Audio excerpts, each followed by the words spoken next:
नमस्कार दोस्तों आज है 1 फरवरी और जैसा कि आप सब जानते हैं देश का जो बजट है वो पेश किया जाता है। काफी इंपॉर्टेंट दिन होता है हमारे इकोनॉमी के पर्सपेक्टिव से।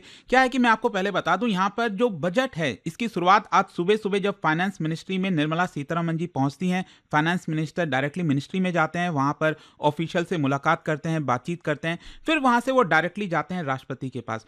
तो द्रौपदी मुर्मू से मुलाकात की, ऑफिशियल्स भी मुलाकात किए और जब से द्रौपदी मुर्मू प्रेसिडेंट बनी है, आपने देखा होगा एक ट्रेडिशन बन गया है कि जो दही और चीनी है वो खिलाया जाता है। फिर उसके बाद क्या होता है, देखिए जो कैबिनेट है वो बजट को अप्रूव करती है, ये काफी इंपॉर्टेंट स्टेप होता है और उसी के बाद जो बजट है वो आपका पार्लियामेंट में पेश किया जाता है। तो जब ये कैबिनेट में अप्रूव हुआ, पार्लियामेंट में पेश किया गया और उसके बाद निर्मला सीतारमण जी ने अपना जो बजट स्पीच है वो स्टार्ट किया। अच्छा, एक और चीज मैं आपको बता दूं, आज निर्मला सीतारमण जी ने एक और बड़ा अनाउंसमेंट किया है, वो ये है कि 16th फाइनेंस कमीशन के जो रिकमेंडेशन थे उसको भी एक्सेप्ट कर लिया गया। ये भी मैं आपको वीडियो में बताऊंगा क्योंकि इसके बारे में भी जिक्र किया गया था बजट स्पीच में।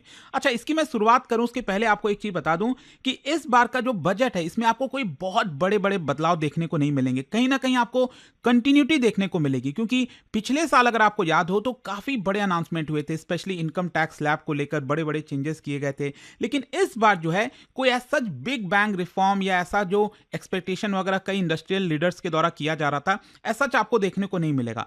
मैं देख रहा था ज्यादातर एक्सपर्ट्स का यही मानना है कि पहले के जो चीजें अनाउंस की गई हैं उसको कंसोलिडेट किया जा रहा है, उसको कंटिन्यू किया जा रहा है ताकि उसी के रास्ते पर आगे बढ़ा जाए, उसको और ज्यादा मजबूत बनाया जाए। तो चलिए इसके बारे में समझते हैं, डिटेल में जानेंगे। आपको पूरा बजट स्पीच जो है, जो भी यहां पर कुछ इंपॉर्टेंट अनाउंसमेंट हुए वो सब कुछ आपको बताऊंगा। चलिए शुरुआत करते हैं, लेकिन उससे पहले एक और चीज बता दूं, आप में से जो भी लोग यूपीएससी की तैयारी कर रहे हैं आप हमारे साथ जुड़ सकते हैं। स्टडी आईक्यू पर 2027 का बैच हो या फिर 2028 की अगर आप तैयारी कर रहे हो, हर एक बैच अवेलेबल है जिसके अंदर प्रीलिम्स, मेंस, इंटरव्यू सब कुछ की हम तैयारी कराते हैं। साथ ही साथ 18 बुक्स का जो पूरा सेट है वो आपके घर पर भेजा जाता है। और एक और इंटरेस्टिंग चीज, अगर आप प्रीलिम्स क्रैक कर लेते हैं तो पूरा फी भी आपको यहां पर रिफंड कर दिया जाएगा। आपको यूज करना है बस ये कोड अंकित लाइव, मैक्सिमम डिस्काउंट के लिए लिंक कमेंट सेक्शन में दिया हुआ है। बैच से रिलेटेड कोई भी डाउट है, प्रॉब्लम है, ये फोन नंबर है, यहां पर आप कॉल करिए, मेरी टीम आपको अच्छे से गाइड कर देगी। चलिए शुरुआत करते हैं। देखिए सबसे पहले तो मैं आपको बता दूं, हमारे संविधान के अंदर आर्टिकल 266 यहां पर इंपॉर्टेंट ये चीज लिखा हुआ है कि पार्लियामेंट्री अप्रूवल जरूरी होता है अगर कंसोलिडेटेड फंड ऑफ इंडिया से पैसे निकालने हैं, अगर सरकार को पैसा खर्चा करना है। तो यहां पर एक इंटरेस्टिंग चीज ये है कि जो आर्टिकल 112 है वहां पर बजट शब्द का मेंशन नहीं है, वहां पर मेंशन है एनुअल फाइनेंशियल स्टेटमेंट। तो संविधान में कहीं पर भी बजट शब्द इस्तेमाल नहीं किया गया है, लेकिन एनुअल फाइनेंशियल स्टेटमेंट आपको देखने को मिलेगा। और यह बेसिकली जिक्र है 112 से लेकर 117 के बीच में। स्पेशली 114 वाला जो आपका आर्टिकल है उसमें अगर आप देखोगे तो यहां पर अप्रोप्रिएशन बिल की बात कही गई है। तो ये बिल्स वगैरह आते हैं, बजट के सारे जो प्रोसेस हैं वो चलते हैं और उसके बाद जो है आपका बजट अप्रूव हो जाता है। अच्छा, बजट इतना मायने क्यों रखता है समझिए। बजट जो है वो दिखाता है कि सरकार का प्लान क्या है, क्योंकि अल्टीमेटली सरकार हमारा ही तो पैसा इस्तेमाल कर रही है, जो नागरिकों का पैसा है, जो टैक्स कलेक्शन करती है, फाइन्स में पैसा जाता है सरकार के पास, तो उसका सरकार इस्तेमाल कैसे कर रही है, डायरेक्ट इनडायरेक्ट टैक्सेस से पैसा कलेक्ट कैसे कर रही है। तो ये जो इंफॉर्मेशन है कहीं ना कहीं गवर्नमेंट के जो प्लान्स हैं उसके बारे में हमें पता चलता है कि सरकार जो करने जा रही है उसका लोगों के जीवन पर क्या असर होगा। एंड दैट इज वाई जो बजट है वो इतना मायने रखता है। अच्छा, एक और चीज, बजट को प्रिपेयर कौन करता है, बेसिकली फाइनेंस मिनिस्ट्री में यहां पर जो बजट डिवीजन है जो कि डिपार्टमेंट ऑफ इकोनॉमिक अफेयर्स के अंदर में आता है, उनके द्वारा ये सब कुछ प्रिपेयर किया जाता है। इनफैक्ट जो इकोनॉमिक सर्वे भी आया था इन्हीं के द्वारा आपको देखने को मिलेगा, जो डिपार्टमेंट ऑफ इकोनॉमिक अफेयर्स है और उसमें जो चीफ इकोनॉमिक एडवाइजर है उनके अंडर में ये सारी चीजें होती हैं। एक इंपॉर्टेंट चीज ध्यान रखिएगा कि अभी तक सबसे ज्यादा बजट किसने पेश किया है, मोरारजी देसाई जी ने। लेकिन निर्मला सीतारमण जी काफी क्लोज हैं एंड मोस्ट प्रोबेबली,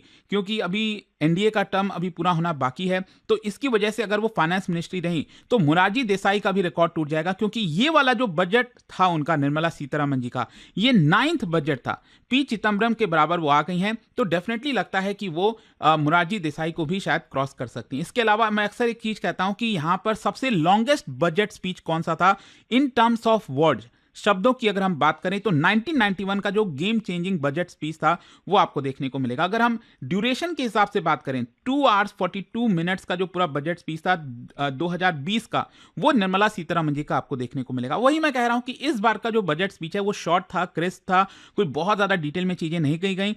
लेकिन अब हम शुरुआत करते हैं कि निर्मला सीतारमण जी ने बजट स्पीच जब स्टार्ट किया तो सबसे पहली चीज क्या बोली, और उसके ऊपर सबका फोकस रहता है कि एग्जैक्टली यहां पर उनका शुरुआत में क्या बोला गया। देखो मैं आपको बता दूं, उन्होंने कहा कि पिछले 12 साल से उनकी सरकार पावर में है, राइट, और उनकी सरकार ने कोशिश किया है कि जो इकोनॉमिक ट्रेजेक्ट्री है उसमें स्टेबिलिटी रहे, फिजिकल डिसिप्लिन रहे, सस्टेनेबल ग्रोथ रहे और इन्फ्लेशन मॉडरेट लेवल पर है। तो यहां पर गवर्नमेंट के इस स्टेप की वजह से 7% से ऊपर की ग्रोथ भारत को मिला है पिछले इतने वर्षों में, ऐसा निर्मला सीतारमण जी का कहना था। और यहां पर उनका कहना है कि ये जो 7% का ग्रोथ रेट है वो कैसे अचीव किया गया। यहां पर जो एनर्जी सिक्योरिटी है, क्रिटिकल इंपोर्ट जो डिपेंडेंसीज थी उसको हमने कम किया, जो स्ट्रक्चरल रिफॉर्म्स थे वो हम लेकर आए, फिजिकल जो प्रूडेंस है मतलब बहुत ज़्यादा खर्चा नहीं करना है, रेवेन्यू पर फोकस करना है, मॉनेटरी स्टेबिलिटी लाया गया, जो थ्रस्ट है पब्लिक इन्वेस्टमेंट के ऊपर वो फोकस किया गया, डोमेस्टिक मैन्युफैक्चरिंग कैपेसिटी हो गई। ये जो सारी चीज़ें आप देख रहे हो इनकी बदौलत यहाँ पर जो हाई ग्रोथ रेट है वो भारत अचीव कर पाया है 7% का, ऐसा उनका कहना था। अच्छा, यहाँ पर ये बजट जो है उसको युवा शक्ति ड्रिवन बताया है निर्मला सीतारमण जी ने। उन्होंने कहा है कि गवर्नमेंट का संकल्प है कि वो पुअर, अंडर प्रिविलेज और डिसएडवांटेज के ऊपर फोकस करें। ये 3 शब्दों का इस्तेमाल किया गया और उन्होंने कहा कि 3 कर्तव्य है हमारे। पहला कर्तव्य ताकि इकोनॉमिक ग्रोथ तेजी से हो, दूसरा कर्तव्य जो एस्पिरेशंस हैं लोगों के वो फुलफिल किए जाएं, और जो तीसरा कर्तव्य है सरकार का वो है सबका साथ सबका विकास। ये सारी चीजों के ऊपर उन्होंने फोकस किया है। तो एक प्रकार से आप कह सकते हैं कि ये जो बजट है इट वाज ड्रिवन बाय युवा शक्ति। जो यूथ पॉपुलेशन है उसको कैसे हम एक्सेलरेट कर सकते हैं, देश की प्रगति में उनकी हिस्सेदारी बढ़ा सकते हैं, ऐसा यहां पर किया गया है। अच्छा, अब हम आते हैं कि रिफॉर्म्स की क्या चर्चा की है, मतलब अभी तक सरकार ने किस तरह के रिफॉर्म्स लाए हैं ताकि ये ग्रोथ रेट अचीव हो पाया है। तो आप देख सकते हो यहां पर गवर्नमेंट ने कई सारे इकोनॉमिक रिफॉर्म्स अपनाए हैं, चाहे वो एम्प्लॉयमेंट क्रिएट करना हो, प्रोडक्टिविटी बूस्ट करना हो, ग्रोथ को एक्सेलरेट करना हो। यहां पर 350 से ज्यादा जो रिफॉर्म्स है, ऐसा निर्मला सीतारमण जी ने कहा है, वो रोल आउट किए हैं इतने कई वर्षों में। जैसे जीएसटी हो गया, लेबर कोड्स हो गया, अभी आपने रिसेंटली देखा होगा जो 4 लेबर कोड्स हैं उसको इंप्लीमेंट किया गया है, जो मैंडेटरी क्वालिटी कंट्रोल ऑर्डर्स हैं उसको रैशनलाइज किया गया है, हाई लेवल कमिटीज बनाई गई हैं। इसके अलावा जो सेंट्रल गवर्नमेंट है वो स्टेट गवर्नमेंट के साथ काम कर रही है कि कैसे जो कंप्लायंस के रिक्वायरमेंट्स है उसको कम किया जाए। क्योंकि देखो क्या है ना, अगर आपको बिजनेस करना है, कुछ भी चीजें करनी है, तो सरकारी कामकाज इतना ज्यादा होता है कि आप उसी में फंसे रह जाते हो। तो डी रेगुलेशन, इन सब के ऊपर फोकस किया है। तो ये रिफॉर्म्स की बात कही निर्मला सीतारमण जी ने। अच्छा, अब मैं आता हूं बजट के ऊपर एग्जैक्टली क्या क्या बोला गया है। देखो, बजट को अगर आप देखोगे तो कुछ पार्ट्स में डिवाइड किए गए हैं, जैसे sustainable economic growth, strengthening of foundation of growth, people centric development, trust based governance, ease of doing business, physical matter. तो ये अलग अलग पार्ट में 6 पार्ट्स में आपको देखने को मिलेगा और एक एक करके एक एक पार्ट में आपको यहां पर बताऊंगा कि एग्जैक्टली उस पार्ट के अंदर बजट में क्या रखा गया है, क्या बोला गया है। तो सबसे पहला है सस्टेनिंग इकोनॉमिक ग्रोथ। तो यहां पर सस्टेनिंग इकोनॉमिक ग्रोथ के लिए क्या इंपॉर्टेंट है, मैन्युफैक्चरिंग। तो सबसे पहले मैन्युफैक्चरिंग पर फोकस किया गया कि सरकार जो है वो स्ट्रैटेजिक सेक्टर्स के ऊपर फोकस कर रही है। जैसे कि मैन्युफैक्चरिंग में अब जो आएगा आपका सेमीकंडक्टर मिशन 2.0। अभी पिछले कुछ वर्षों से आपने देखा होगा सरकार जो है भारत के अंदर सेमीकंडक्टर मैन्युफैक्चर करना चाहती थी, तो सेमीकंडक्टर मिशन आया था। अब ये इंडिया सेमीकंडक्टर मिशन 2.0 आएगा। फिर इसके अलावा बायो फार्मा शक्ति, high tech tools rooms in central public sector undertakings, जो स्कीम्स हो गए कंटेनर मैन्युफैक्चरिंग के लिए, जो कंटेनर्स वगैरह होते हैं ना जिसमें सामान जाता है। इसके अलावा इंटीग्रेटेड प्रोग्राम फॉर टेक्सटाइल, कपड़ा वगैरह के। और देखो ये टेक्सटाइल इंपॉर्टेंट हो जाते हैं, और स्पेशली इस बार मैं देख रहा था कि स्टार्टिंग में निर्मला सीतारमण जी ने टेक्सटाइल पर काफी फोकस किया। क्योंकि अगर आपने देखा होगा अभी जो यूरोपियन यूनियन के साथ ट्रेड डील हुई है उससे रिलेटेड मैंने कई वीडियोस बनाए हैं, उसमें मैंने आपको अलग अलग बताया था कि कैसे पाकिस्तान को, बांग्लादेश को नुकसान होगा, क्योंकि इन लोगों को अभी तक बेनिफिट मिलता था, 0% ड्यूटी लगती थी। लेकिन अब भारत भी 0% ड्यूटी में यूरोप के अंदर कपड़े एक्सपोर्ट कर पाएगा। तो इसलिए अब हमारा काफी फोकस टेक्सटाइल के ऊपर होना चाहिए, क्योंकि यूरोप में अगर आप देखोगे तो हम $7 बिलियन का एक्सपोर्ट करते हैं टेक्सटाइल की अगर हम बात करें, लेकिन ये हम बढ़ाकर कर सकते हैं $40 बिलियन अगर हम इस अपॉर्चुनिटी का फायदा उठाएं। तो इस बार कहीं ना कहीं सरकार जो है टेक्सटाइल के ऊपर फोकस कर रही थी। इलेक्ट्रॉनिक कंपोनेंट मैन्युफैक्चरिंग स्कीम जो है वो सरकार ला रही है।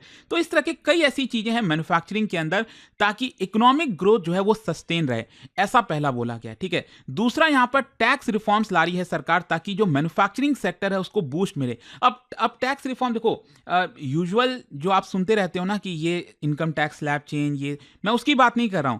बेसिकली जो बिजनेसेस हैं उनमें क्या टैक्स रिफॉर्म ला रहा है, अलग अलग बिजनेसेस को क्या फायदा मिलेगा। तो फॉर एग्जांपल यहां पर एक इंटरेस्टिंग चीज ये बोला गया है कि exemption from income tax for 5 years to non residents. अब देखो क्या है ना, यहां पर कुछ शब्दों का इस्तेमाल किया गया है जैसे toll manufacturer, bonded zone. Bonded zone क्या होता है, बेसिकली ये कस्टम के अंदर में होता है, जो भी मैन्युफैक्चरिंग वगैरह कराई जाती है तो कस्टम्स के अंदर आता है, सरकार के अंडर में।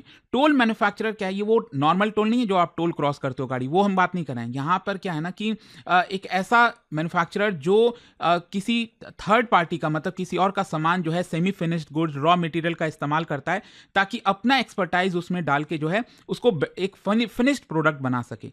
तो अब क्या है ना, हमारे देश में अगर आप देखोगे जो कैपिटल गुड्स हैं, जो हाई एंड इक्विपमेंट्स वगैरह होते हैं, उसकी थोड़ी सी कमी होती है। तो यहां पर सरकार ये कह रही है कि जो नॉन रेसिडेंट्स हैं, जो भारत में नहीं रहते हैं, बाहर से अगर वो अपना कैपिटल गुड्स भेजते हैं, इक्विपमेंट भेजते हैं ताकि भारत में उसका इस्तेमाल किया जाए, तो उससे जो आपको इनकम जनरेट होगी उसके ऊपर अगले 5 साल हम कोई भी इनकम टैक्स नहीं लगाएंगे। तो ये एक प्रकार से छूट दे रही है सरकार ताकि देश में मैन्युफैक्चरिंग बढ़े। फिर इसके अलावा यहां पर जो ड्यूटी पेमेंट होता है, ड्यूटी पेमेंट विंडो एक दिया जाता है ट्रस्टेड मैन्युफैक्चरर्स को, उसको डेफर्ड किया गया है ताकि वो आसानी से आराम से अपना ड्यूटी पे कर सकें। फिर इसके अलावा यहां पर जो एक्सटेंशन टाइम है एक्सपोर्ट ऑफ फाइनल प्रोडक्ट्स का, क्या है कि अभी तक 6 महीने चलता था, क्योंकि अगर जैसे मान लीजिए टेक्सटाइल गारमेंट हो गया, लेदर हो गया, सिंथेटिक फुटवेयर हो गया, तो यहां पर सरकार कुछ आपको छूट देती थी टैक्स वगैरह में। तो उसके लिए आपको क्या करना होता था कि अगले 6 महीने के अंदर अंदर आपको एक्सपोर्ट करना है बनाकर, लेकिन उसमें कई बार दिक्कत आती थी, नहीं कर पाते थे तो उससे बेनिफिट नहीं मिलता था। तो अब सरकार ने उसको टाइम जो है 6 महीने से बढ़ाकर 1 साल कर दिया है। फिर इसके अलावा यहां पर जो बेसिक कस्टम ड्यूटी है कुछ स्पेसिफाइड पार्ट्स के ऊपर, जैसे माइक्रोवेव ओवन का मैन्युफैक्चरिंग हो गया देश के अंदर, तो उसमें जो कुछ पार्ट्स लगते हैं माइक्रोवेव ओवन बनाने में, उसके ऊपर जो कस्टम ड्यूटी है उसको हटा दिया गया है सरकार के द्वारा। सेम इसी प्रकार से भारत में अगर एयरक्राफ्ट की मैन्युफैक्चरिंग होगी तो उसमें जो कंपोनेंट्स इस्तेमाल होंगे उसके ऊपर भी कस्टम ड्यूटी हटा दिया है। तो आई होप आप समझ पा रहे होंगे कि ये जो टैक्स रिफॉर्म है मैन्युफैक्चरिंग सेक्टर के लिए वो क्या क्या चीजें हैं। यहां पर देश में मैन्युफैक्चरिंग बढ़े, एयरक्राफ्ट आजकल चर्चा चल रही है ना कि देश में एयरक्राफ्ट बनना चाहिए, तो उसको लेकर यहां पर ज्यादा प्रोत्साहन हो, लोग और ज्यादा मैन्युफैक्चरिंग हो, तो ये टैक्स की छूट दी जा रही है। नेक्स्ट अब हम आते हैं एमएसएमई। देखो हर बजट के अंदर एमएसएमई को लेकर काफी चर्चा होती है, और देखो हमारे देश का ग्रोथ इंजन भी है। माइक्रो स्मॉल मीडियम एंटरप्राइज, बहुत सारे लोग इसके अंदर एम्प्लॉयड हैं, तो सरकार का काफी फोकस होता है कि कैसे एमएसएमईज को हम मदद कर सकते हैं। तो यहां पर सबसे पहला तो इक्विटी सपोर्ट, बेसिकली बोला यह जा रहा है कि डेडिकेटेड 10,000 करोड़ का जो एसएमई ग्रोथ फंड है वो सरकार बनाएगी। साथ ही साथ यहां पर जो सेल्फ रिलायंट इंडिया फंड है उसको 2,000 करोड़ से टॉप अप करेगी। 2021 में ये बना था, उसमें 2,000 करोड़ रुपए और डालेगी ताकि एमएसएमईज को मदद हो। फिर इसके अलावा प्रोफेशनल सपोर्ट भी दिया जा रहा है सरकार के द्वारा, और स्पेशली यहां पर जो टियर 2 और टियर 3 टाउन्स हैं, जो छोटे छोटे शहर हैं हमारे देश में, वहां पर कॉर्पोरेट मित्रास जो हैं वो बनाए जाएंगे ताकि एमएसएमईज को जो कंप्लायंस की रिक्वायरमेंट होती है, जैसे छोटे बिजनेसेस होते हैं उनको अक्सर ये डर होता है कि वो कंप्लायंस कैसे करें, टैक्सेशन हो गया, बहुत सारी चीजें हो गई ना जो फुलफिल करनी होती हैं, तो उसकी वजह से वो सीए के पास जाते हैं, बहुत सारा पैसा वगैरह खर्च होता है। तो सरकार ये कह रही है कि गवर्नमेंट फैसिलिटेट करेगी प्रोफेशनल इंस्टीट्यूशंस को कि वो कॉर्पोरेट मित्रास बनाएंगे इन छोटे छोटे शहरों में ताकि वो छोटे बिजनेसेस को मदद कर सकेंगे। ठीक है, तो ये है एमएसएमईज के लिए। नेक्स्ट अगर हम बात करें जो सर्विसेज सेक्टर है उसके ऊपर काफी एम्फसाइज किया गया। सर्विसेज सेक्टर में बहुत चीजें आती हैं, तो जैसे यहां पर high powered education to employment and enterprise standing committee बनाई जाएगी, और ये स्टैंडिंग कमिटी का फोकस होगा कि जो सर्विस सेक्टर है एज अ को ड्राइवर ऑफ विकसित भारत उसमें कैसे कंट्रीब्यूट कर सकता है। फिर इसके अलावा हेल्थ के अंदर अगर आप देखोगे जो अलाइड हेल्थ प्रोफेशनल्स हैं 10 सेलेक्टेड डिसिप्लिन्स में उनको अपग्रेड किया जाएगा, न्यू इंस्टीट्यूशंस बनाए जाएंगे अलाइड हेल्थ प्रोफेशनल्स के लिए। फिर इसके अलावा केयर इकोसिस्टम, ये भी सर्विसेज के अंदर आता है। तो केयर गिवर्स इसके अंदर आते हैं। केयर गिवर्स मतलब जो बच्चों की देखभाल करना, बूढ़ों की देखभाल करना। तो यहाँ पर सरकार जो है, they will be developing a variety of NSQF aligned programmes, ताकि 1.5 लाख मल्टी स्किल जो केयर गिवर्स हैं उनको ट्रेन किया जा सके। इसके साथ साथ मेडिकल टूरिज्म आप सब जानते हो बहुत पॉपुलर है भारत में, चेन्नई में, साउथ इंडिया, नॉर्थ इंडिया, कई बार बाहर से, अफगानिस्तान से, अफ्रीका से बहुत से लोग आते हैं ताकि वो भारत में अपना इलाज करा सकें। तो यहाँ पर स्कीम्स लाया जाएगा सरकार के द्वारा, ताकि स्टेट्स के अंदर 5 हब बनाए जाएंगे फॉर मेडिकल वैल्यू टूरिज्म। यहां पर प्राइवेट सेक्टर के साथ मिलकर किस तरह से जो है उसको डेवलप किया जाए, इसमें केंद्र सरकार मदद करेगी। फिर इसके अलावा आयुष, देखो 3 नए all India institute of Ayurveda ये बनाए जाएंगे। जो आयुष फार्मेसीज और ड्रग टेस्टिंग लैब्स हैं उसको अपग्रेड किया जाएगा for higher standard of certification. फिर इसके अलावा यहां पर ऑरेंज इकोनॉमी, देखो ऑरेंज इकोनॉमी क्या होता है, आजकल काफी चल रहा है, क्योंकि कंटेंट, जैसे मैं वीडियो बनाता हूं आपके लिए, कंटेंट क्रिएटर्स हो गए, स्किल्स हो गया, इस तरह की कई चीजें होती हैं वो ऑरेंज इकोनॉमी में आती हैं।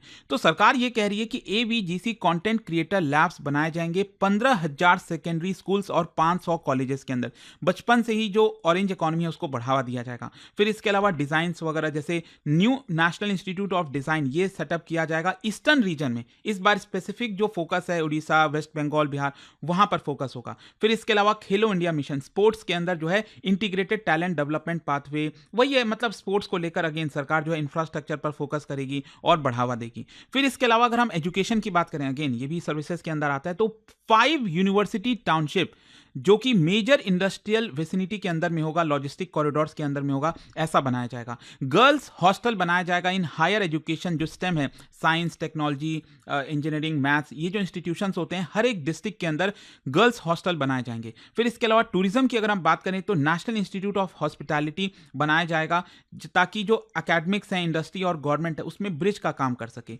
इसके अलावा पायलट स्कीम चलाया जाएगा ताकि 10,000 जो गाइड्स हैं देश के अंदर 20 आइकॉनिक टूरिस्ट स्पॉट्स पर उनको स्किल दिया जाए, ताकि कोई भी लोग वहां पर जाएं तो अच्छे से उनको गाइडेंस मिल सके। फिर इसके अलावा यहां पर देखो माउंटेन ट्रेल्स वगैरह के बारे में चर्चा हुई है। सरकार टूरिज्म पर फोकस करना चाहती है, तो स्पेशली जो हिमाचल प्रदेश हो गया, जो हिमालयन वाले स्टेट्स हो गए ना, उत्तराखंड, उनको काफी फायदा होगा इससे। यहां पर इकोलॉजिकली सस्टेनेबल माउंटेन ट्रेल्स, इसके अलावा बर्ड वॉचिंग ट्रेल्स हो गया कुछ सिटी स्टेट्स के अंदर, वो सरकार डेवलप करेगी। फिर इसके अलावा इस बार जो है ध्यान रखिएगा, भारत होस्ट करने जा रहा है global big cat summit. Big cat मतलब जैसे टाइगर, लायन, लेपर्ड, ये सब जो होते हैं ये बिग कैट्स के अंदर आते हैं। तो भारत में इस बार समिट होने वाली है। फिर इसके अलावा यहां पर 15 आर्कियोलॉजिकल साइट्स जो हैं वो डेवलप किए जाएंगे, जो कि काफी वाइब्रेंट होगा, कल्चरल डेस्टिनेशन के तौर पर काम करेगा, मतलब टूरिज्म बढ़ाया जाएगा। फिर इसके अलावा बुद्धिस्ट सर्किट डेवलप किया जाएगा नॉर्थ ईस्ट रीजन के अंदर।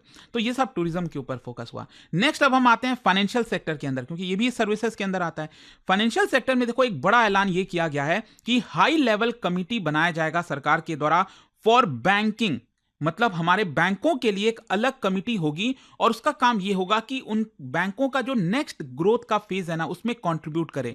मतलब हमारे देश के अंदर बैंकिंग सिस्टम अगर आप देखोगे उसमें बड़ा बदलाव हो रहा है, स्पेशली डिजिटल बैंकिंग जिस तरह से आ रही है। तो आप आज के डेट में ऐप डाउनलोड करते हो, इसी से तरह से सारी चीजें हो जाती हैं। पहले तो ट्रेडिशनल क्या होता था, आप कोई भी चीज के लिए बैंक में जाते थे, तो वो सब चीजें खत्म हो रही हैं। तो हमारे देश के अंदर जो बैंकिंग सिस्टम है उसमें कैसे बदलाव किया जाए, हाई ग्रोथ फेज कैसे लाया जाए, तो उसके लिए एक अलग से कमिटी होगी। फिर यहां पर यह बोला गया है कि 100 करोड़ रुपीस का इंसेंटिव देगी केंद्र सरकार for single insurance of municipal bonds. देखो क्या है ना, हमारे देश में कई जगह म्युनिसिपैलिटीज होते हैं, राइट, तो वहां पर उनको पैसे की कमी होती है, फंड्स की क्रंचिंग होती है, तो वो लोग क्या करते हैं, बॉन्ड जारी करते हैं। जैसे केंद्र सरकार भी अपना गवर्नमेंट सिक्योरिटीज जारी करती है ना, ताकि पैसे कलेक्ट कर सके, उस तरह से म्युनिसिपैलिटीज भी कई जगह पर अगर आप देखो, जैसे अहमदाबाद और कई जगह जो है यहाँ पर म्युनिसिपल बॉन्ड जारी किए हैं, ताकि पैसा रेज किया जाए और उससे कुछ एसेट का क्रिएशन किया जाए, लोगों को भला हो। तो इसके लिए यहाँ पर केंद्र सरकार भी 100 करोड़ रुपए हर एक single insurance of municipal bonds के लिए जारी करेगी। फिर इसके अलावा जो पावर फाइनेंस कॉर्पोरेशन है, रूरल इलेक्ट्रिफिकेशन कॉर्पोरेशन है, उसको सरकार रिस्ट्रक्चर करेगी ताकि इलेक्ट्रिसिटी की जो सुविधा है वो बेटर हो। फिर इसके साथ साथ जो फॉरेन एक्सचेंज मैनेजमेंट एक्ट है, आप सब जानते हैं फीमा रूल्स काफी स्ट्रिक्ट होता है, फॉरेन से जो भी पैसा वगैरह आता है, तो उसमें कुछ कॉम्प्रिहेंसिव रिव्यू करने वाली है। देखना होगा सरकार उसमें क्या बदलाव करती है, नहीं करती है।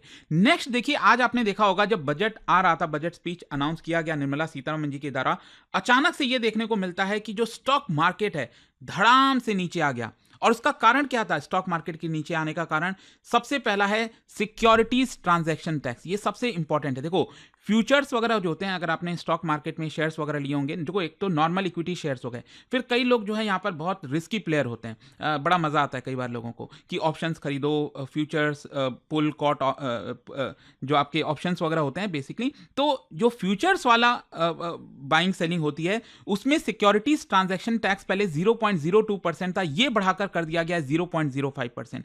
और जो ऑप्शंस होते हैं, कॉल और पुट वाला जो होता है, उसको अगर कोई एक्सरसाइज करता है तो यहां पर पहले 0.1% और 0.125% लगा करता था, अब इसको डायरेक्टली बढ़ाकर कर दिया गया 0.15%। तो क्या है ना, देखने में आपको लग रहा होगा 0.02, बट एक्चुअल में जब आप ट्रेडिंग वगैरह करोगे ना, तो यहां पर आपका बहुत ज्यादा कॉस्ट बढ़ जाता है। एंड दैट इज वाई आज जो स्टॉक मार्केट है, इनफैक्ट सेंसेक्स तो 2000 के भी नीचे चला गया था। अभी जब मैं वीडियो रिकॉर्ड कर रहा हूं तो सेंसेक्स 800-900 पॉइंट्स डाउन है, बट यू नेवर नो अभी मार्केट क्लोज होगा तब तक क्या चीजें होती हैं। तो ये एक इंपॉर्टेंट चीज, आई होप आप समझ आया होगा कि क्यों मार्केट गिरा था। नेक्स्ट अगर हम बात करें तो यहां पर फार्मर्स, देखो हर बजट में फार्मर्स इंपॉर्टेंट होते हैं, किसानों की बात होती है। तो किसानों की इनकम को बढ़ाने के लिए यहां पर सरकार क्या कर रही है? सबसे पहला है हॉर्टिकल्चर, जो फ्रूट्स वगैरह हो गए, ये सब जो होते हैं ना, तो यहां पर जो पुराने लो यील्डिंग ऑर्चर्ड्स हैं, या फिर जो high density cultivation of walnut, almonds, pine nuts हो गए, उनको सरकार रिजुविनेट करेगी। मतलब कह रही है कि हम सपोर्ट करेंगे उसको और बढ़ाएंगे। फिर इसके अलावा एनिमल हस्बेंड्री में अगर आप देखोगे तो यहां पर एंटरप्रेन्योरशिप को सपोर्ट किया जाएगा, ताकि और ज्यादा जॉब क्रिएशन हो रूरल एरियाज में, अर्बन, पेरी अर्बन एरियाज के अंदर। फिर इसके अलावा जो हाई वैल्यू एग्रीकल्चर होता है, कोकोनट प्रमोशन किया जाएगा, उस तरह का कोई स्कीम ला रही है सरकार। इंडियन कैश्यू और कोकोआ प्रोग्राम्स लेकर आ रही है। फिर इसके अलावा भारत विस्तार, ध्यान रखिएगा अगर आपके एग्जाम वगैरह में आता है कि भारत विस्तार रिसेंटली बजट में मेंशन किया गया था, ये क्या है? तो बेसिकली एग्रीकल्चर में टेक्नोलॉजी का इस्तेमाल किया जाएगा। एआई वगैरह आजकल काफी आ गया ना, तो ये उस चीज से रिलेटेड है। फिर इसके अलावा अब हम आते हैं नेक्स्ट पिलर के ऊपर। देखो पहला पिलर हमने कर लिया सस्टेनेबल इकोनॉमिक ग्रोथ, ये अभी तक हमने किया है। नेक्स्ट अब हम देखेंगे strengthening the foundation of growth, मतलब ग्रोथ के फाउंडेशन के लिए यहां पर क्या सरकार करी है। तो ऑब्वियस सी बात है, अगर आपको ग्रोथ पर फोकस करना है तो सबसे पहला जो इंपॉर्टेंट आता है वो है इंफ्रास्ट्रक्चर। इंफ्रास्ट्रक्चर में सरकार ये कह रही है कि कई सारे इनिशिएटिव लिए जाएंगे large scale enhancement of public infrastructure के लिए, जैसे रियल इस्टेट इन्वेस्टमेंट ट्रस्ट हो गया। इस तरह के कई सारे स्कीम्स के थ्रू जो है यहां पर सरकार बेसिकली बड़े इंफ्रास्ट्रक्चर के प्रोजेक्ट्स अपनाने की कोशिश करेगी। साथ ही साथ यहां पर जो फोकस है infrastructure in cities with over 5 lakh population, जैसे टीयर 2 और टीयर 3 वाले जो सिटीज हो गए, वहां पर इंफ्रास्ट्रक्चर पर फोकस बना रहेगा। नेक्स्ट एक इंपॉर्टेंट चीज निर्मला सीतारमण जी ने अनाउंस किया, क्योंकि इंफ्रास्ट्रक्चर अगर सरकार बना रही है, उसके ऊपर फोकस है, तो सबसे इंपॉर्टेंट जो नंबर आपको देखना चाहिए वो होता है कैपिटल एक्सपेंडिचर। तो सरकार इस बार कैपिटल एक्सपेंडिचर कितना रख रही है? मैं आपको बता दूं कि कैपिटल एक्सपेंडिचर अगर आप देखोगे पिछले कुछ समय से लगातार बढ़ा है, तेजी से बढ़ा है एक्चुअली। तो यहां पर आप देख सकते हो 2014-15 में सरकार का कैपिटल एक्सपेंडिचर 2 लाख करोड़ ही था करीब, और अब इस बार के बजट में 2026-27 के बजट में इसको बढ़ाकर 12.2 लाख करोड़ कर दिया गया है। पिछले साल ये करीब 11 लाख करोड़ के आसपास था। मतलब कैपिटल एक्सपेंडिचर क्या होता है ना, वो सरकार पैसा वहां खर्च करती है जो एसेट क्रिएट होता है, जहां पर रोड्स, इंफ्रास्ट्रक्चर, वाटरवेज, मतलब जहां जहां पर आपको इंफ्रास्ट्रक्चर बनाना है उसके ऊपर जो खर्चा होता है वो कैपिटल एक्सपेंडिचर कहलाता है। तो ये 12.2 लाख करोड़ है। अच्छा, इंफ्रास्ट्रक्चर के लिए सरकार क्या क्या स्टेप्स ले रही है ये आप देख सकते हो। यहां पर सबसे पहला है setting up infrastructure risk guarantee fund. ये सरकार बनाएगी ताकि जो पार्शियल क्रेडिट गारंटी है लेंडर्स के लिए वो दे सके। क्या होता है ना, कई ऐसे प्रोजेक्ट्स होते हैं जो थोड़े से रिस्की होते हैं, तो जो लेंडर्स वगैरह होते हैं ना, मतलब बैंक्स वगैरह हो गए, वो पैसे वहां पर देना नहीं चाहते, उनको लगता है कहीं पैसा डूब ना जाए। तो यहां पर सरकार जो है एक रिस्क गारंटी फंड बनाएगी उस पर्टिकुलर इंफ्रास्ट्रक्चर के लिए, ताकि उनको भी फंडिंग मिल सके, क्योंकि वो भी हमारे देश के लिए जरूरी है।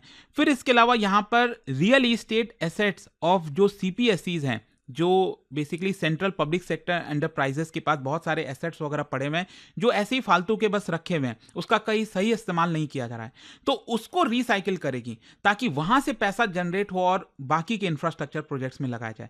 फिर इसके अलावा डेडिकेटेड फ्रेट कॉरिडोर, ध्यान रखिएगा आप सब जानते हैं यहाँ पर जो 2 डेडिकेटेड फ्रेट कॉरिडोर है, एक तो आपका ईस्टर्न साइड में जाता है नॉर्थ से, और दूसरा नॉर्थ से जाता है वेस्टर्न साइड में जवाहरलाल नेहरू पोर्ट ट्रस्ट के पास, और जो ईस्टर्न साइड में है वो दनकुनी में जाकर जाता है। लेकिन अब यहाँ पर सरकार ने एक नया डेडिकेटेड फ्रेट कॉरिडोर का ऐलान किया, और वो होगा ये सूरत, आप देख रहे हो ना यहाँ पर वेस्टर्न साइड में, इसको कनेक्ट किया जाएगा ईस्टर्न साइड के साथ, दनकुनी। ठीक है, तो ये भी आप ध्यान रखिए, सरकार ने एक नए डेडिकेटेड फ्रेट कॉरिडोर का ऐलान कर दिया है। ठीक है, नेक्स्ट अब हम आते हैं वाटरवेज। बेसिकली हमारे देश में जो इनलैंड वाटरवेज है उसका ज़्यादा इस्तेमाल नहीं होता, ऑल्दो सरकार ने बहुत सारे वाटरवेज ऐलान कर रखे हैं, लेकिन अब सरकार कह रही है कि हम 20 नए नेशनल वाटरवेज का ऑपरेशनलाइज करेंगे, स्पेशली जो मिनरल रिच एरियाज वगैरह हो, जैसे उड़ीसा वगैरह हो गया वहाँ पर, तो उनके ऊपर काफ़ी फोकस होगा, जो इंडस्ट्रियल सेंटर्स हैं, पोर्ट्स हैं, उनको कनेक्ट करने के लिए।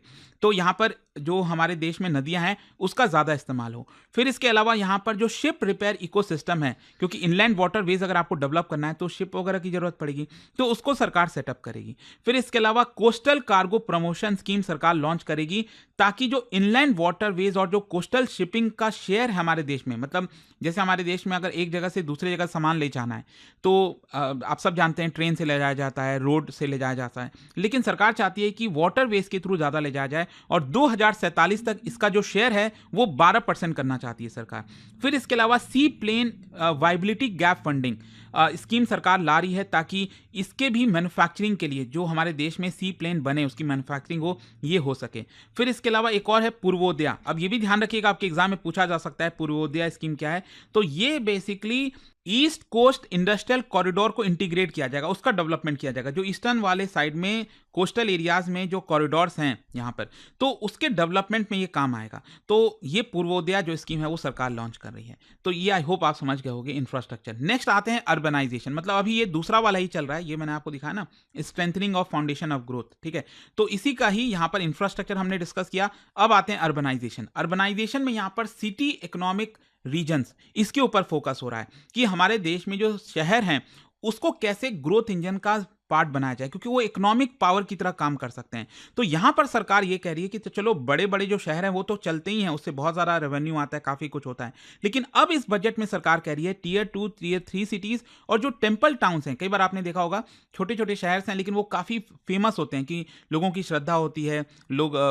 जो है जाते हैं वहाँ पर पूजा करने, तो इस तरह की जगहों को सरकार फोकस में लाएगी। साथ ही साथ 7 हाई स्पीड रेल कॉरिडोर, और देखो अगेन ये बहुत इंपॉर्टेंट हो जाता है, हाई स्पीड रेल कॉरिडोर्स की हम बात करें, बुलेट ट्रेन वगैरह, अभी तो अहमदाबाद और मुंबई का स्टार्ट होना है, लेकिन इसके अलावा 7 नए रेल कॉरिडोर्स का अनाउंस किया गया है, जैसे मुंबई पुणे, पुणे हैदराबाद, हैदराबाद बेंगलुरु, हैदराबाद चेन्नई, चेन्नई बेंगलुरु, दिल्ली वाराणसी, वाराणसी सिलीगुड़ी। एनवायरमेंटली जो सस्टेनेबल पैसेंजर सिस्टम है वो सरकार यहाँ पर बनाने की कोशिश करेगी।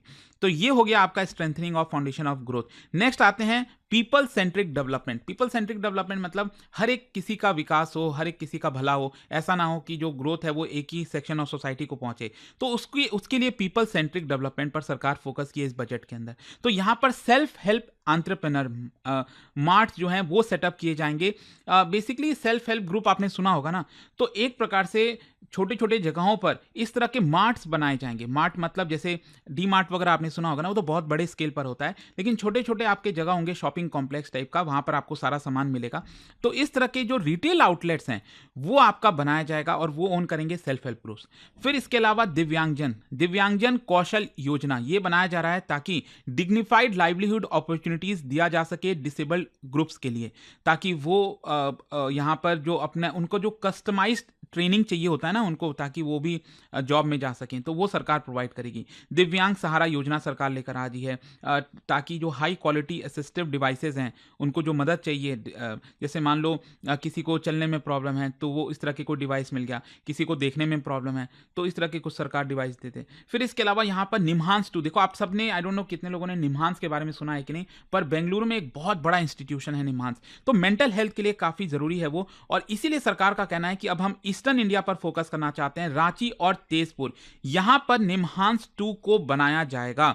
मतलब मेंटल हेल्थ के ऊपर सरकार फोकस कर रही है। फिर इसके अलावा यहाँ पर emergency trauma care centre district hospitals में स्टैब्लिश किए जाएंगे। फिर नेक्स्ट दोस्तों हम आते हैं अगले पिलर पर, और वो है ट्रस्ट बेस्ड गवर्नेंस। देखो इसके अंदर ऐसा कुछ खास नहीं है, सिंपल भाषा में अगर मैं आपको बताऊं तो यहाँ पर जो कस्टम्स वगैरह चीजें होती है ना, उसमें सरकार फोकस कर रही है। जैसे हम कोई गुड्स वगैरह बाहर से मंगा रहे हैं, हम कस्टम जो शिप वगैरह हो गया, जो शिपयार्ड वगैरह हो गए, तो वहां पर सामान रखा रहता है, तो कैसे उसमें और सुविधा हम प्रोवाइड कर सकते हैं, जो ड्यूटी वगैरह लगती है उसको कैसे कम कर सकते हैं। तो ये ट्रस्ट बेस्ड गवर्नेंस, मतलब यहां पर आपको बिजनेस वगैरह करना है तो उस पर ट्रस्ट सरकार का बना रहे, इसलिए यहां पर सरकार ने थोड़े बहुत चेंजेस किए, ऐसा कोई बहुत ज्यादा है नहीं। नेक्स्ट जो पिलर है वो इंपॉर्टेंट है, that is ease of doing business and ease of living. ठीक है, इसमें देखिए कई चीजें हैं। एक तो यहां पर आप देख सकते हो individual person resident outside India, PROIS, तो ये आपने कई बार सुना होगा, उनको परमिट किया गया है कि अगर उनको भारत में इन्वेस्टमेंट करना है, इंडियन कंपनीज में इन्वेस्टमेंट करना है, तो वो पोर्टफोलियो इन्वेस्टमेंट स्कीम के तहत कर सकते हैं। तो उनके लिए बड़ी अपॉर्चुनिटी है, जो individual person resident outside India है वो भारत में अब आसानी से इन्वेस्टमेंट कर पाएंगे। फिर दूसरा यहां पर आप देख सकते हो जो TCS है उसको रिड्यूस किया गया on sale of overseas tour programmes. आपने देखा होगा यहां से कोई भी जो टूरिस्ट जो जाते हैं बाहर, भारत के बाहर जाते हैं, टूरिज्म करते हैं, तो उनका जो TCS रेट वगैरह लगा करता था, TCS मतलब टैक्स कलेक्शन एट सोर्स, ठीक है, तो उसमें 5%, 20%, तो ये घटाकर अब सिर्फ 2% कर दिया गया है, ताकि उतना खर्चा आपका ना आए। फिर इसके अलावा यहाँ पर एजुकेशन के लिए कोई बाहर जा रहा है, मेडिकल पर्पस के लिए जा रहा है, तो इसमें भी यहाँ पर जो TCS है उसको 5% से घटाकर 2% कर दिया गया है, ताकि लोगों के पास पैसे बचें। फिर इसके अलावा यहाँ पर जो छोटे टैक्स पेयर्स हैं, आपने देखा होगा कि हमारे देश में ऐसे तो बहुत से लोग इनकम टैक्स पे करते हैं, बहुत लोग नहीं करते हैं, लेकिन कुछ ऐसे टैक्स पेयर्स होते हैं जिनके लिए बड़ी मुसीबत हो जाती है, प्रॉब्लम हो जाती है, क्योंकि उनका बहुत ज़्यादा कोई टैक्स बनता नहीं है, लेकिन फिर भी वो पेपर वर्क वगैरह में काफ़ी उलझना पड़ता है उनको। तो यहाँ पर सरकार ये कह रही है कि आपको चिंता करने की जरूरत नहीं है, हम आपके लिए ऑटोमेटेड प्रोसेस लेकर आएंगे, ताकि आपका जो भी निल जो सर्टिफिकेट है, डिडक्शन सर्टिफिकेट, जो भी लोअर टैक्स वगैरह बनता है,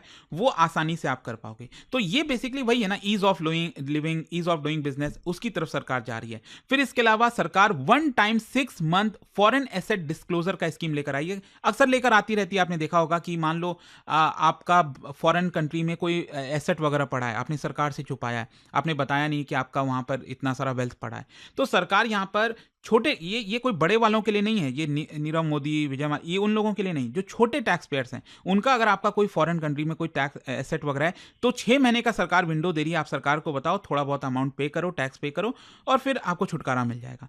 फिर इसके अलावा यहाँ पर टैक्स पेयर्स को एक सुविधा दिया गया है। कई बार क्या होता है कि मान लो आपने रिटर्न्स वगैरह फाइल कर दिया, अपना टैक्स फाइलिंग वगैरह कर दी, फिर यहाँ पर जब प्रोसीडिंग चलती है तो पता चलता है कि आपको लगता है कि नहीं, मैंने गलती से इतना टैक्स मुझे भरना था, आपने नहीं भर पाए, तो आप बाद में भी अपडेट कर पाओगे। थोड़ा बहुत आपको यहाँ पर कुछ पेनल्टी वगैरह देना पड़ेगा, लेकिन आसानी से आप उसको अब कर पाओगे, ये सरकार कर रही है। फिर इसके अलावा यहाँ पर देखो एक बहुत इंपॉर्टेंट चीज, एंड अगेन इसका भी मार्केट के ऊपर असर पड़ेगा, वो है कैपिटल गेन लगेगा सभी बायबैक के लिए। बायबैक मतलब कई बार जो मान लो कोई अनलिस्टेड शेयर है, अभी स्टॉक मार्केट पे नहीं है, तो वहां पर आपने देखा होगा कई एम्प्लॉयज वगैरह होते हैं, उनके पास स्टॉक्स होता है, राइट, ESOPs वगैरह दिए जाते हैं, तो आपके पास शेयर्स हैं, तो कई बार कंपनीज क्या करती हैं, जो प्रमोटर्स वगैरह होते हैं वो शेयर्स को बाई बैक कर लेते हैं आपसे, ठीक है। तो पहले क्या होता था कि जो आपका टैक्स की जिम्मेदारी होती थी वो आपकी कंपनीज के ऊपर होती थी, वही कट करती थी, उस हिसाब से आपको पेमेंट मिलता था। अब यहां पर जो जिम्मेदारी है वो शेयर होल्डर्स के ऊपर आ गई है। जो भी आपको पैसा मिलेगा, मान लीजिए आपको 10 लाख रुपए मिले, शेयर्स जो कंपनी ने आपसे लिया वापस, उससे आपको 10 लाख रुपए मिले, तो इसके ऊपर कैपिटल गेन लगेगा, उसके हिसाब से आपको टैक्स सरकार को देना होगा। तो ये आप कह सकते हैं थोड़ा सा, और ये थोड़ा सा नेगेटिव है, आप कह सकते हो बायबैक वगैरह में अब थोड़ा सा मुश्किलें आएंगी। फिर इसके अलावा यहां पर सिंगल और इंटरकनेक्टेड डिजिटल जो विंडो है कार्गो क्लियरेंस अप्रूवल के लिए, वो सरकार ला रही है। कस्टम इंटीग्रेटेड सिस्टम जो है अगले 2 साल में रोल आउट किया जाएगा। जो ऑनेस्ट टैक्स पेयर्स हैं, जो अपना डिस्प्यूट सेटल करने के लिए रेडी हैं, वो थोड़ा बहुत अमाउंट पे करके अपना कर सकते हैं।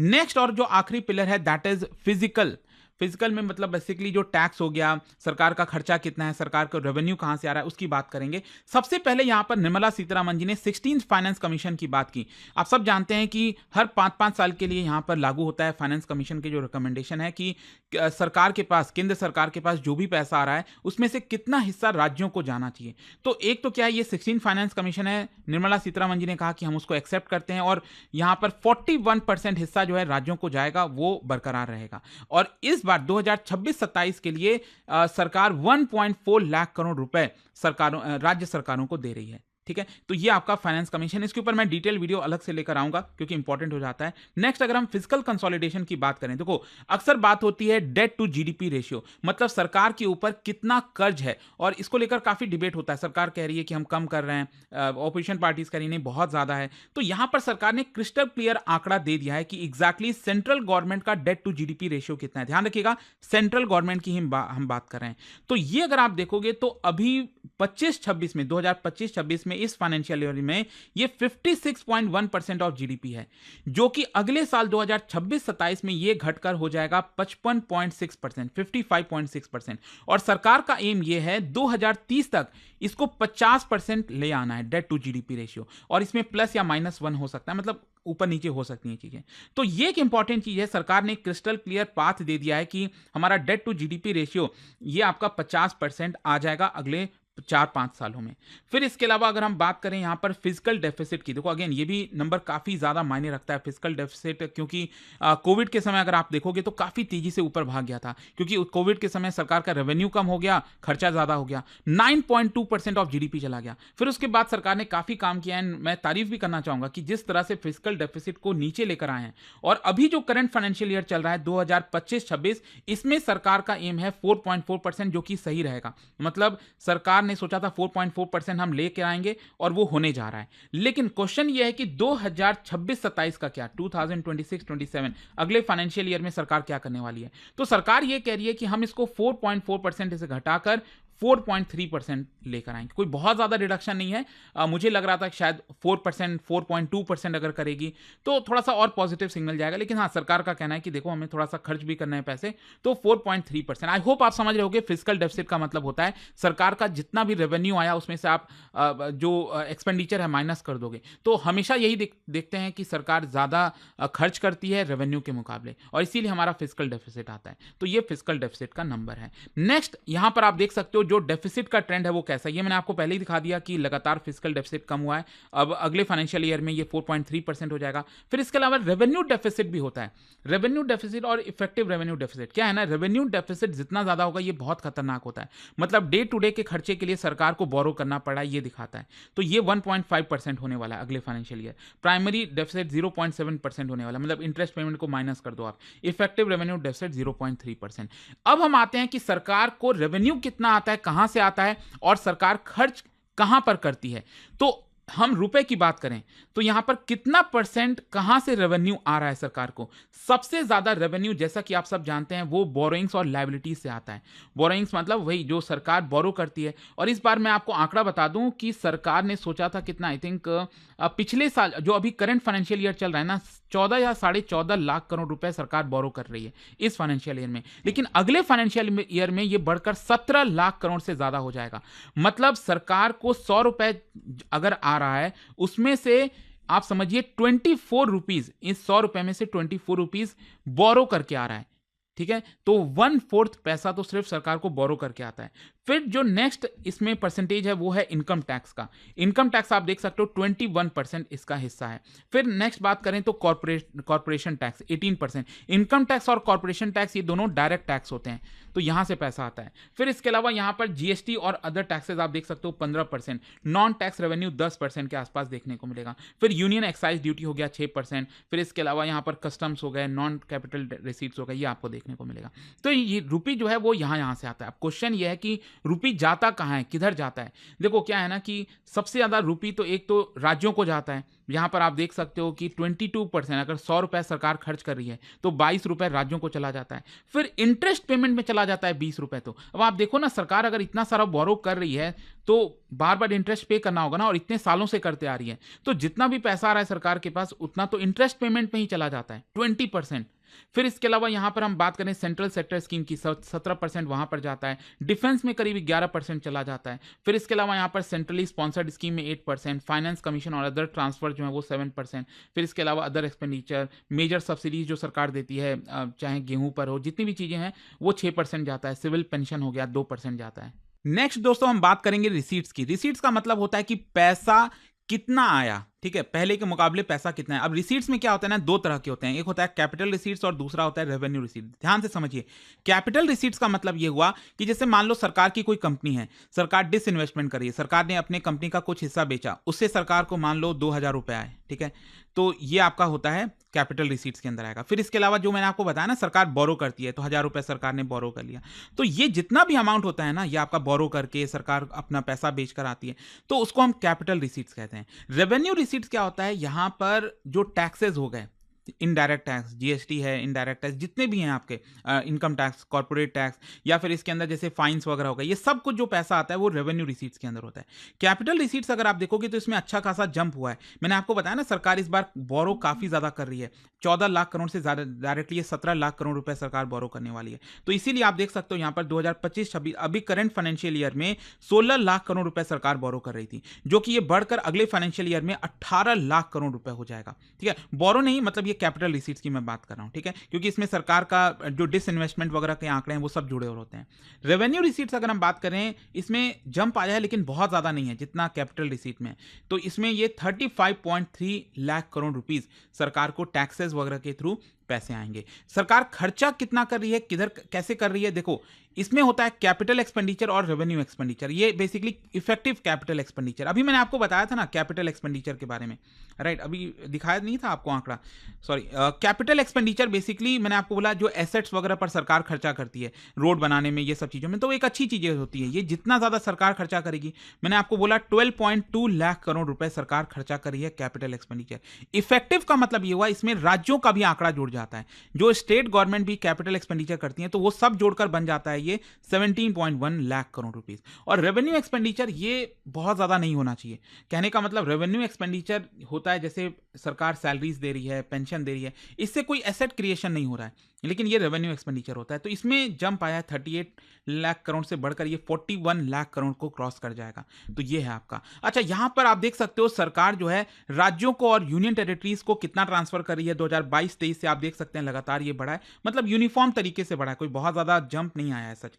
तो यहां पर 23.4 लाख करोड़ था अभी ये करंट फाइनेंशियल ईयर, अगले फाइनेंशियल ईयर में सरकार 26.2 लाख करोड़, ये टोटल की हम बात करें, इतना ट्रांसफर करेगी राज्यों को और यूनियन टेरिटरीज को। और लास्ट में जाने से पहले मैं आपको बता दूं, यहां पर मेजर जो आइटम्स होते हैं, मिनिस्ट्रीज होती हैं, अलग अलग सेक्टर्स हो गए, उसमें कितना खर्चा करिए। देखो नॉर्मली हमें देखने को मिलता है कि डिफेंस का सबसे ज्यादा होता है, वो ज्यादा ही है, ऑलमोस्ट इक्वल है। जैसे ट्रांसपोर्ट का आप देखोगे, ट्रांसपोर्ट सेक्टर में 5.98 लाख करोड़, इसमें रोड वगैरह ये सब कुछ आ जाता है, इनलैंड वाटरवेज जो मैं सब कुछ बात कर रहा था ना, तो 5.98 लाख करोड़ रुपए सरकार ट्रांसपोर्ट पर खर्चा करेगी और 5.94 लाख करोड़ रुपए डिफेंस पर करेगी। Rural development 2.73 lakh crore, home affair जो मिनिस्ट्री ऑफ होम अफेयर्स है ना, जिसमें पुलिस वगैरह ये सब आते हैं, तो 2.55 लाख करोड़, एग्रीकल्चर के ऊपर 1.62 लाख करोड़, एजुकेशन 1.39 लाख करोड़, एनर्जी 1.09 लाख करोड़। इस तरह से ये सारे आंकड़े आप चाहो तो ये पूरा देख सकते हैं। तो आई होप दोस्तों आपको डिटेल में एक कंप्रिहेंसिव एनालिसिस जो चाहिए होता है यूनियन बजट का, जो भी मैंने आपको स्टार्टिंग में बोला था कि इस बार कोई बहुत बिग बैंग रिफॉर्म, कोई बहुत बड़ी चीजें नहीं है, क्योंकि पिछले साल ही यहां पर कई बड़े चेंजेस किए गए थे। इनकम टैक्स स्लैब वगैरह जैसे जो चीजें थी वो वैसे के वैसी हैं, इसलिए यहां पर मेंशन नहीं किया है।